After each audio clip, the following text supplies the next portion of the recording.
Negro, I said, let me get them scraps. They said, no, I sold scraps. I made $400 one day off those scraps.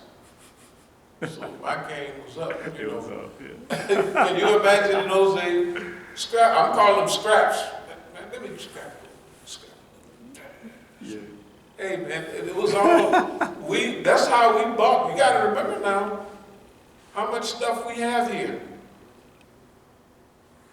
How much stuff we have here.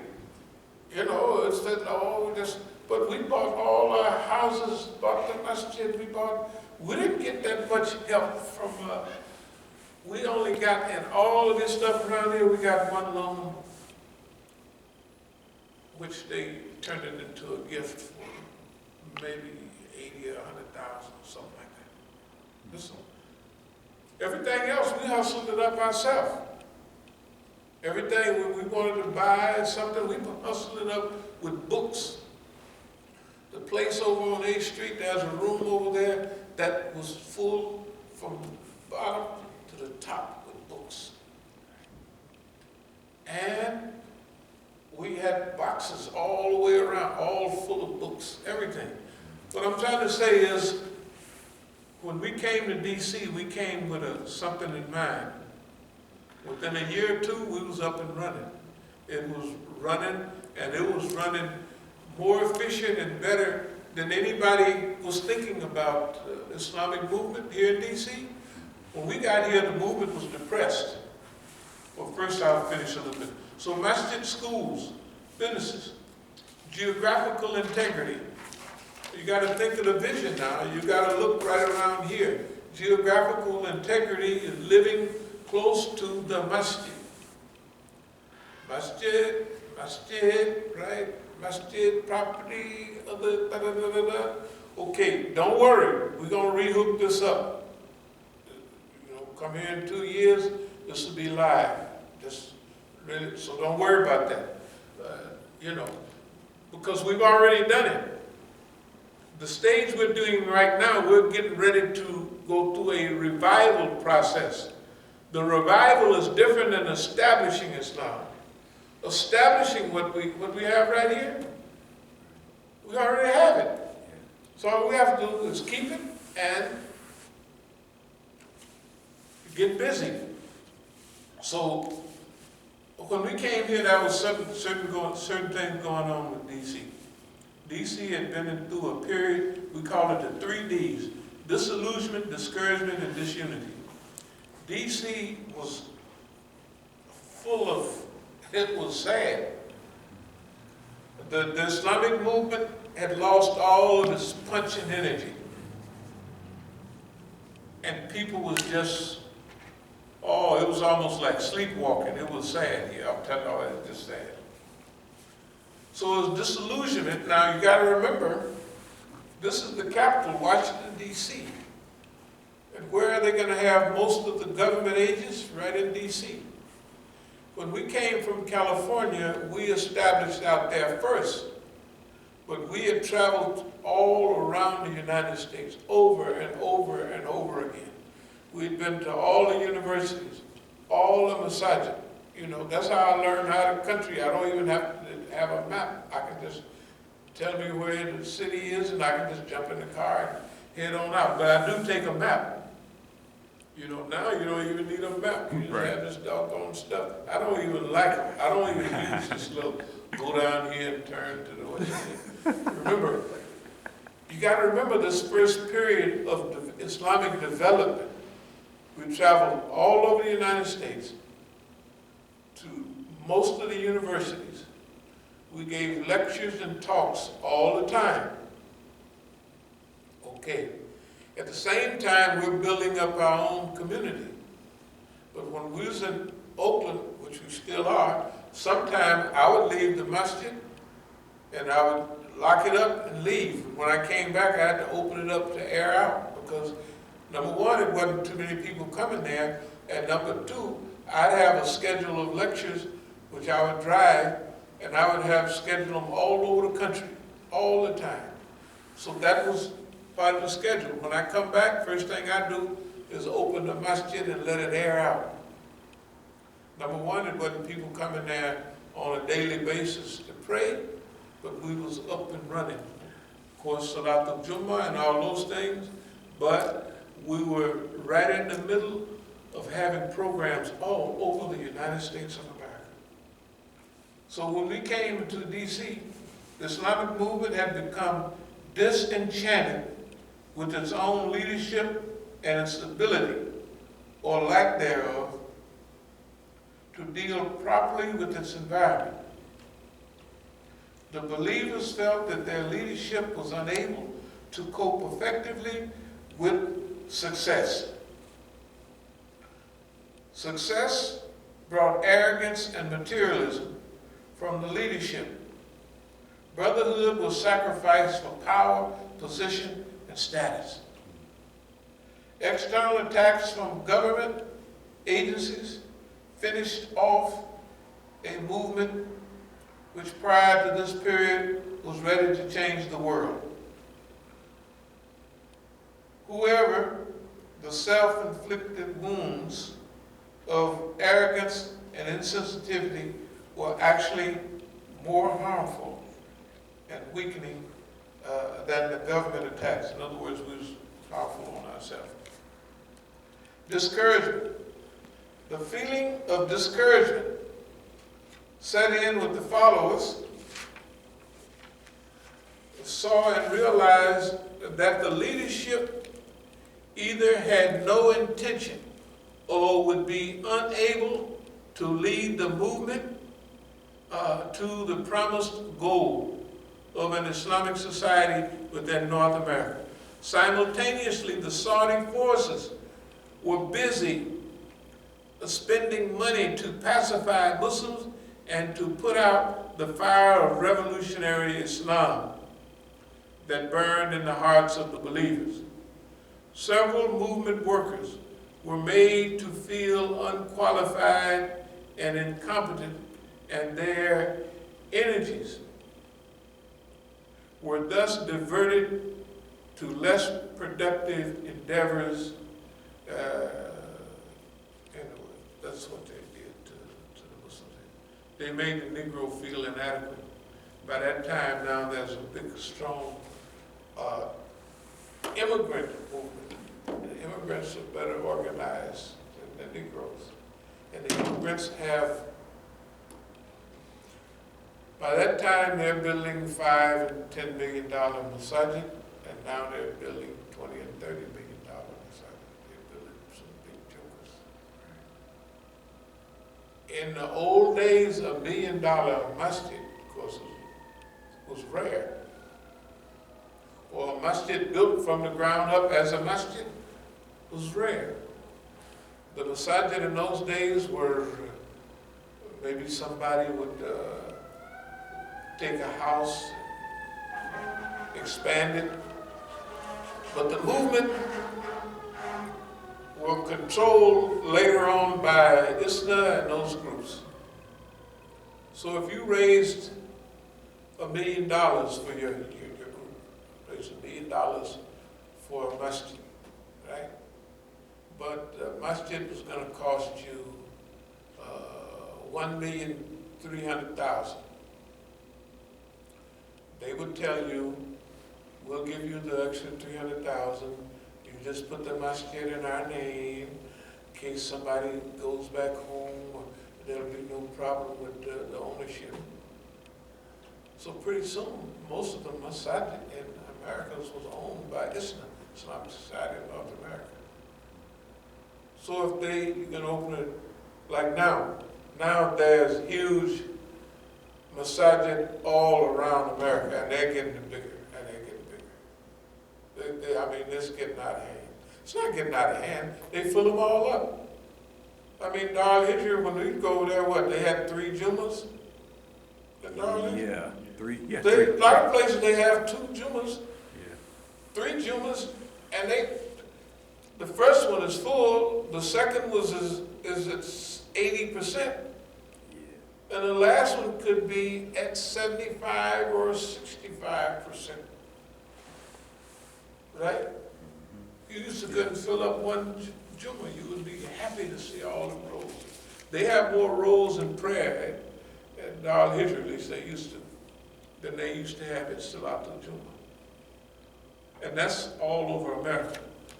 Okay, the next of these was disunity. Strong disappointment caused the general body of Muslims activists to become suspicious and doubtful of all Islamic leadership. The air of mistrust hung over D.C. by 1989. That's when we came here. That's not when we first came to visit and give talks, but that's when we transferred here. Only a few held on to the hope of establishing Islam in North America. The general atmosphere, however, was one of disunity, mistrust between the organizations, leaders, and their respective followers, as well as from amongst individuals. In other words, if you look at D.C.,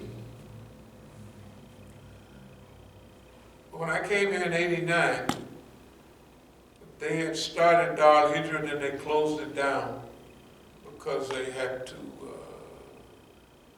they couldn't have it there because the building was not for a masjid, what they have, the library now.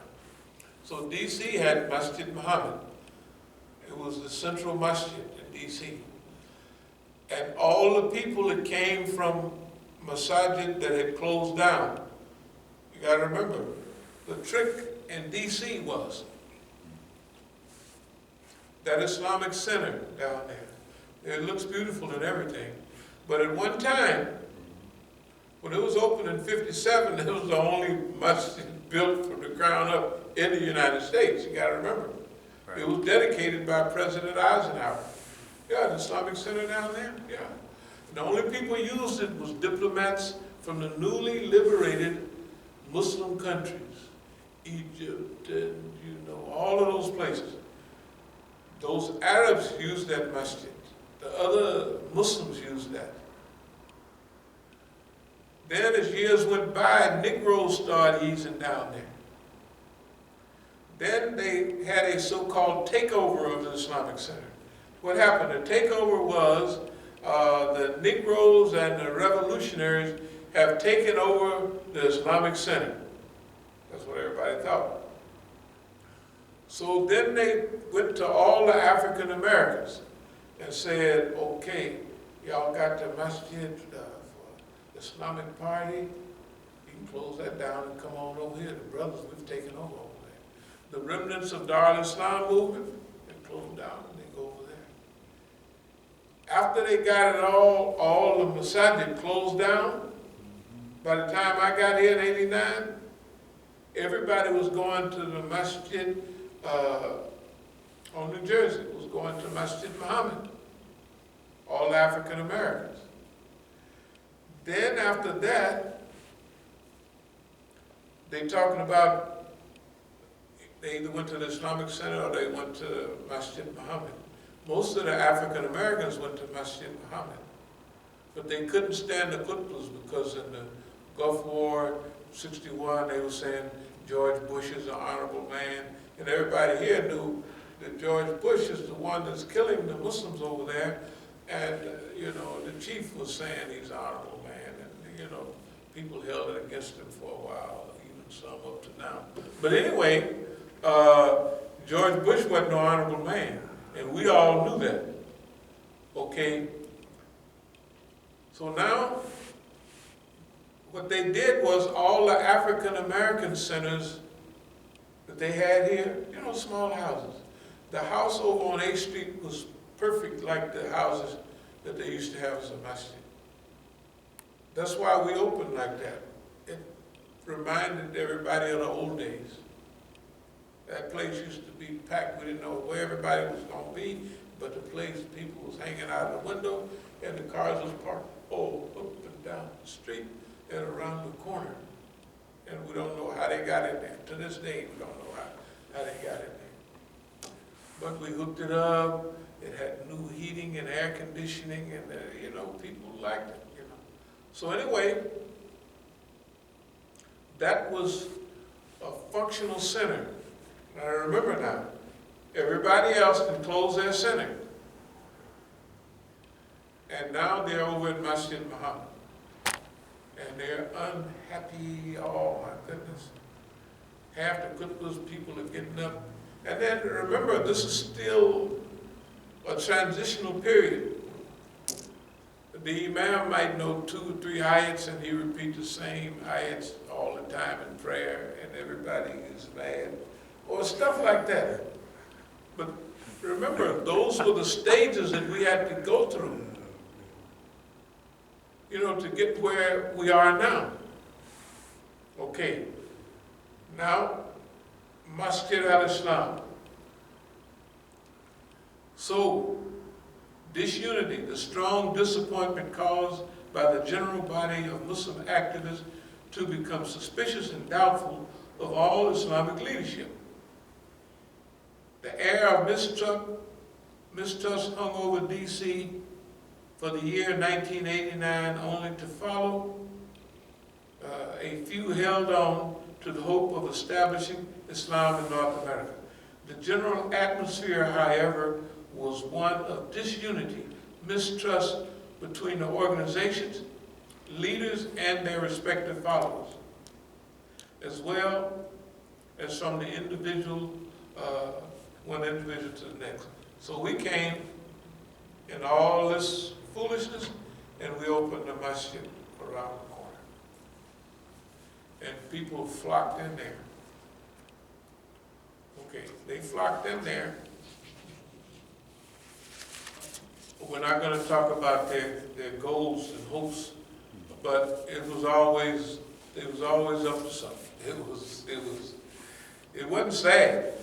But remember, I came from Oakland, and I already had the game when I got here.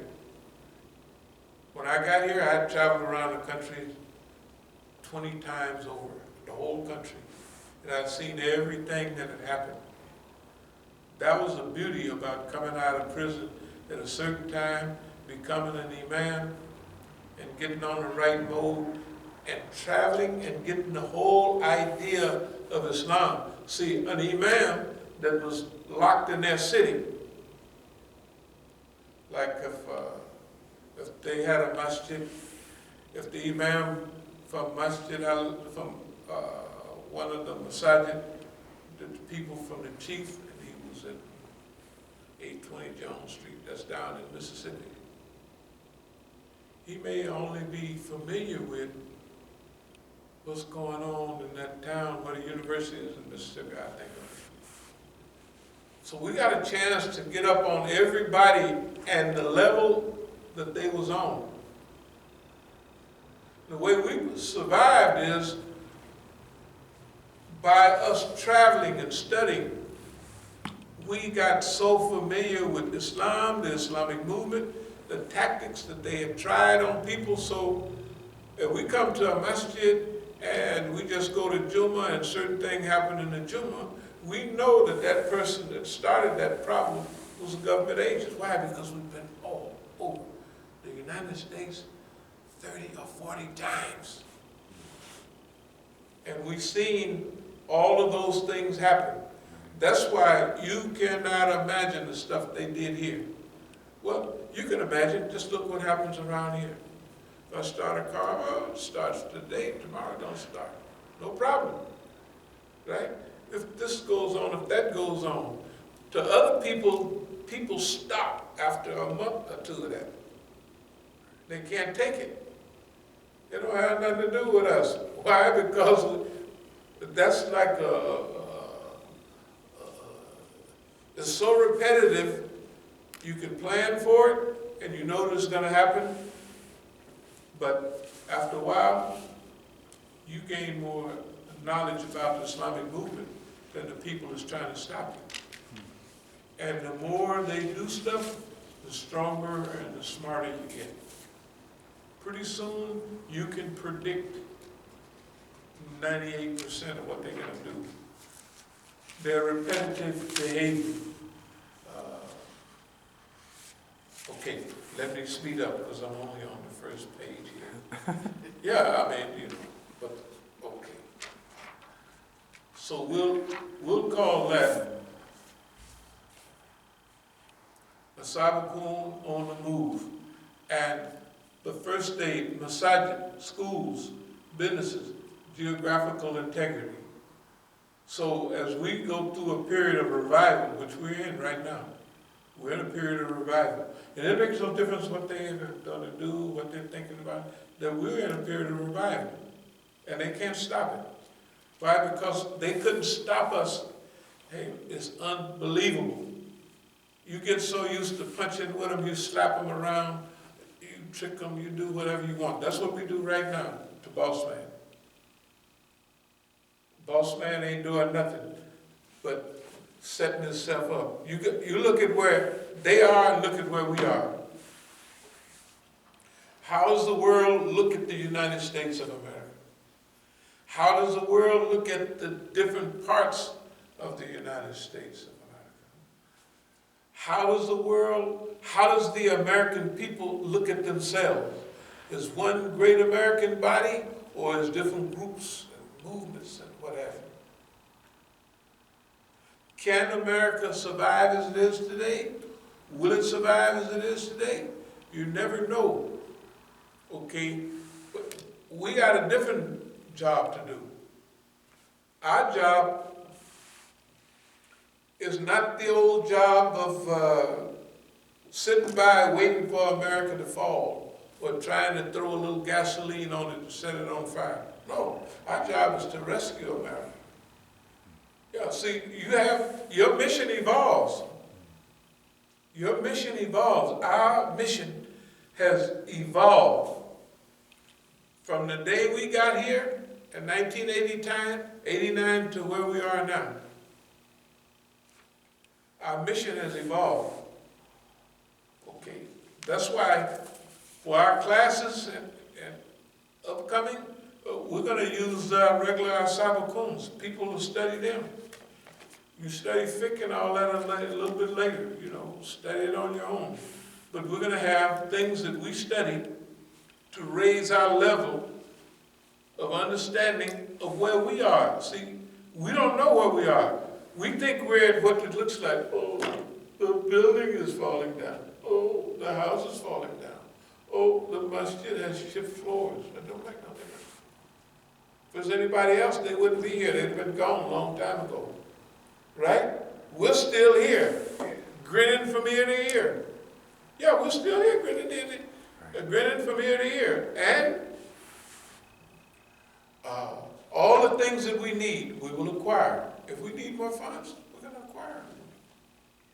So for 10 years or so, or more,